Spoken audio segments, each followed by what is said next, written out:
சொல்லாமா? அதுதான் ஆண்டு நீ பயந்தா உன் வாழ்க்கையை கர்த்தர் செழிக்க பண்ணுவா. ஏசாயா சொல்றாரு, என் வசனத்துக்கு நடுங்குகிறவனை நான் என்ன பண்ணுவேன்? நோக்கி பார்ப்பேன். யாரை நோக்கி பார்ப்பாரு?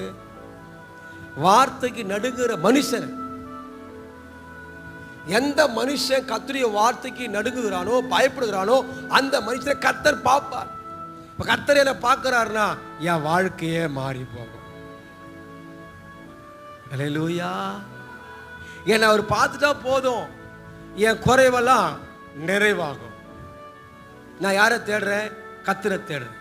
அதான் 34ஆம் சங்கீதம் 10வது வசனமா, சிங்க குட்டிகள் தாழ்ச்சி அடைந்து பட்டினியா இருக்கும், கர்த்தரை தேடுகிறவர்களுக்கோ ஒரு நன்மையும் குறைவுபடாது.